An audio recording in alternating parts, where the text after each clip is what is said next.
bien-aimés, voilà déjà 15 jours que le Christ est sorti victorieux du tombeau, plus vivant que jamais. Et l'Esprit Saint veut cependant que nous demeurions dans le cénacle, enfermés à double tour avec les apôtres, de manière à visualiser encore, et je crois que le verbe est juste, le mystère incroyable de la résurrection du Seigneur. Il n'y a rien à faire, et autant se le dire tout de suite. Toute notre foi repose sur la certitude que Jésus a jailli avec son corps tel un éclair d'une tombe parfaitement scellée. J'espère, mes frères bien-aimés, que dans vos esprits, vous ne doutez pas un seul instant de cet événement majeur. En tout cas, je vous préviens, un léger doute sur ce point et la foi s'écroule comme un château de cartes. Faisons donc attention à ce que nous pensons.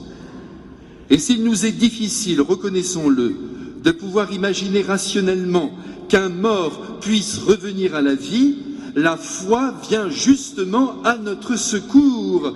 La foi des apôtres d'abord, qui dans un premier temps, je vous le rappelle, n'ont pas cru en la victoire du ressuscité sur la mort. Mais il y a aussi la foi des saints, celle de tous les saints, de toutes les saintes et de tous les hommes de bonne volonté qui, durant 2000 ans, ont cru en ce mystère comme on s'accroche à une bouée pour éviter la noyade. Alors nous aussi, mes frères, ce matin, nous nous agrippons au mystère de la résurrection, qui est une source d'espérance formidable pour nos vies, car nous savons désormais que la mort n'a pas le dernier mot sur la destinée de l'homme, et que par conséquent, comme disait Chateaubriand, les douleurs ne sont point éternelles, il faut tôt ou tard qu'elles finissent. Et c'est une bonne nouvelle. C'est donc volontiers ce matin que nous restons dans le cénacle, d'autant plus que la Sainte Vierge y est peut-être aussi, et qu'elle nous encourage, comme elle encouragea les apôtres, à croire de toutes les fibres de leur être en la résurrection de son divin Fils. Mais contemplons tout de suite la scène que le Saint-Évangile nous livre ce matin. Quelques coups de poing répétés sur la porte en bois, et là, les apôtres, bien qu'apeurés, sur le conseil de Pierre, décident d'ouvrir. Ouvrent. Et ce sont nos chers disciples d'Emmaüs qui font irruption. Ces fameux pèlerins d'Emmaüs, éternisés, vous le savez mes frères, par l'admirable toile du Caravage peinte en 1601, où l'on voit Cléophas et son compagnon littéralement éberlués devant Jésus, au moment même où ils consacrent le pain et le vin avant de disparaître de devant leurs yeux. Voilà entre autres ce que ces deux hommes ont raconté aux apôtres, sans négliger d'évoquer leur rencontre en bord de route avec ce curieux visiteur qui les a rejoints et qui se mêle tout naturellement à leur conversation. Et comme il appartient à l'humain de se souvenir davantage des émotions ressenties que des mots entendus, je suis sûr que les pèlerins d'Emmaüs ont insisté sur cette chaleur qu'ils ont éprouvée, ce feu intérieur qui les a habités, alors que Jésus était tout à côté d'eux et qu'il leur expliquait les Écritures. Moment tout à fait unique. Et puis surtout, faut pas oublier un détail, mes frères, très important, c'est que ces pèlerins ne reconnurent Jésus qu'au moment même où il disparut, au moment même où il a rompu le pain. Alors cela, mes frères, c'est un détail très important pour notre vie présente. En effet, remarquons bien que si les disciples d'Emmaüs ont eu la grâce de parler avec le Christ, et peut-être même en cours de route de frôler son épaule, évidemment de voir ses yeux et de s'asseoir à la même table, privilège unique, j'en conviens, tout cela en quelque sorte, ils n'en ont pas profité, car il a fallu attendre le moment précis où le Christ a disparu pour qu'ils reconnaissent qu'ils étaient en sa présence. Et sur la table de leur auberge, qu'y avait-il? Seulement le Christ eucharistique. Comme nous, mes frères bien-aimés, qui chaque dimanche n'avons sous les yeux qu'une hostie, une blanche hostie, et qu'une coupe apparemment remplie de vin, mais qui ne sont autres que notre Seigneur Jésus-Christ en personne. Alors voyez, ce n'est pas la peine de pleurnicher sur notre foi en disant sur tous les tons qu'elle serait plus vigoureuse si nous pouvions voir le Christ de nos yeux de chair et parler avec lui. Mais non! Par la Sainte Eucharistie, le Christ est au milieu de nous. Et il est là, il nous regarde maintenant du tabernacle.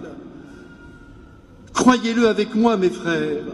Et si vous aviez un doute, ô satané doute, souvenez-vous toujours qu'une petite bonne femme de France, appelée Marthe Robin, et qui a vécu en notre siècle puisqu'elle est morte en 1981, ne s'est pas nourrie pendant 50 ans, si ce n'est de la Sainte Hostie, 2 fois par semaine.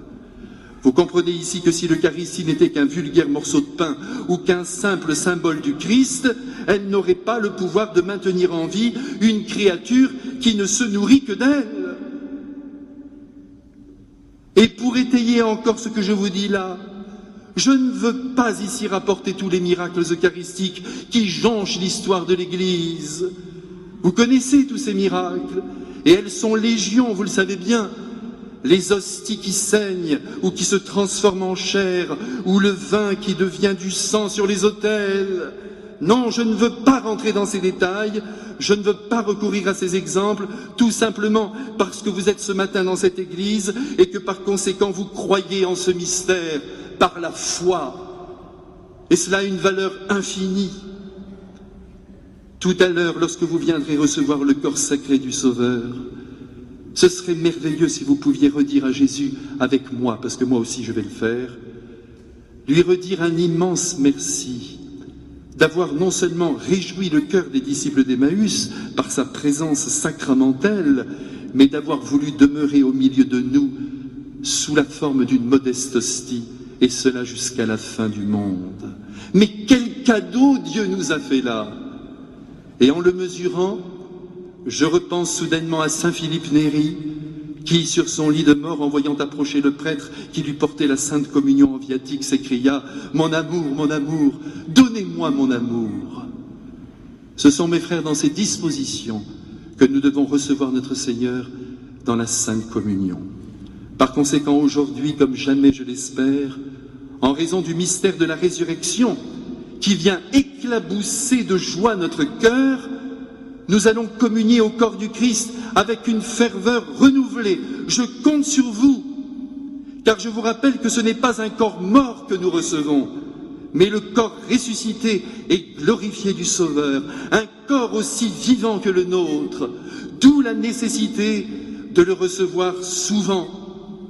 Car nous sommes fous, mes frères, oui, nous sommes fous de nous priver de la Sainte Eucharistie, car en elle, toute la puissance de Dieu est mise à notre disposition. Certes, si le Christ est effectivement présent à notre vie, à chaque fois que nous prions, à chaque fois que nous accomplissons le bien, à chaque fois que l'amour vient dominer nos actes, il n'empêche que dans ces cas, nous ne sommes en contact que mystiquement avec lui, spirituellement, tandis que dans la Sainte Communion, nous le touchons. Nous le possédons, nous l'assimilons.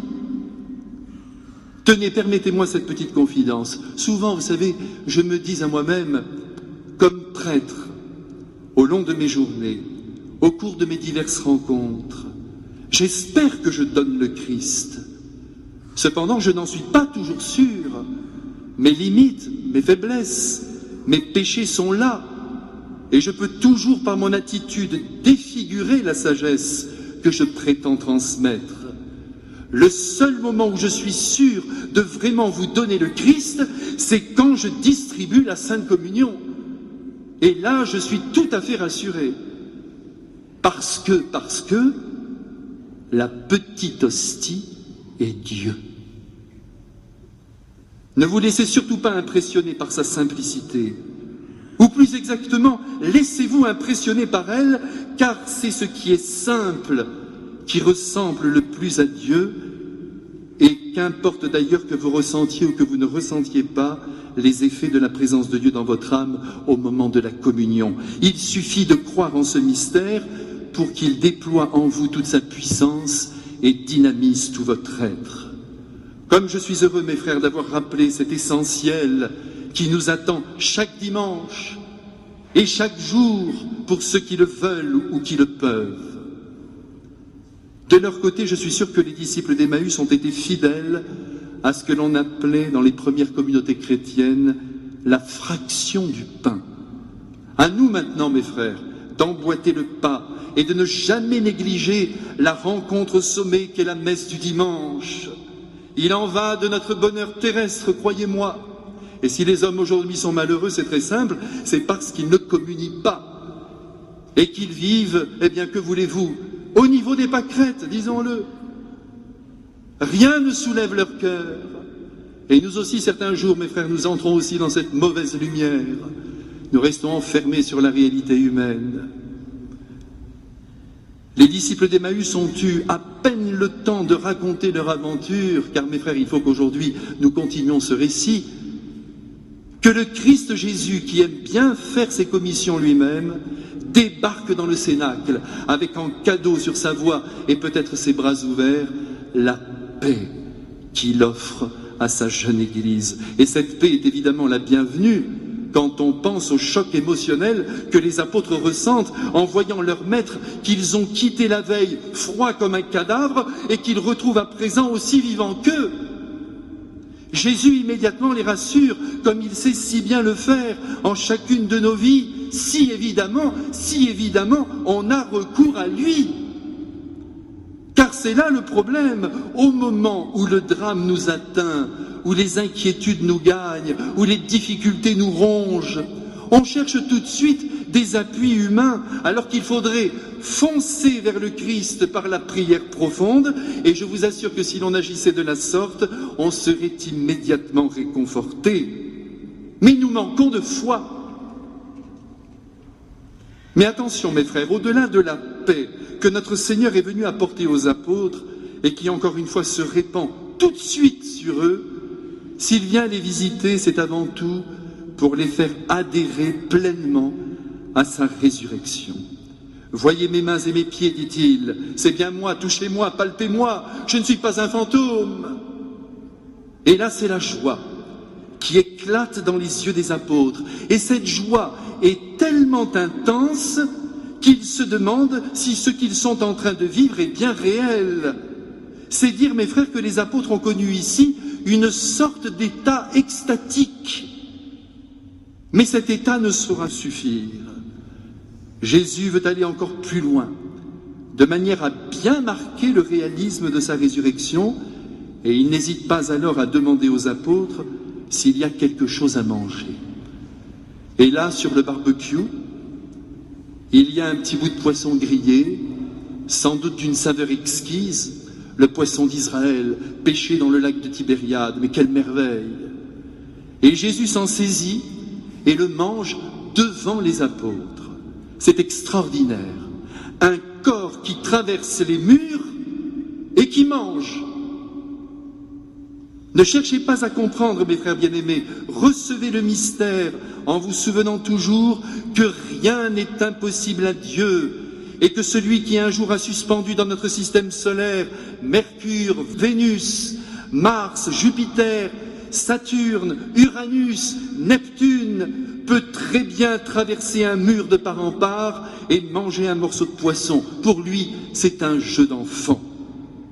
Et il ne s'arrête pas là. Le voilà maintenant qui laisse un enseignement très précis à Pierre et aux apôtres et à nous tous ce matin en nous expliquant que toute la Sainte Écriture, à savoir la loi mosaïque, les prophètes, les chants des psaumes, parle de lui, parle de sa venue sur la terre, parle de ses souffrances, parle de sa résurrection, et plus encore de la nécessité de proclamer au monde, en partant de Jérusalem, et c'est bien ce qui va se passer, qu'il est le sauveur de toute l'humanité, mort et ressuscité, et qu'il désire ardemment que tous les hommes de l'univers se rendent à sa sagesse et la mettent en pratique dans leur vie.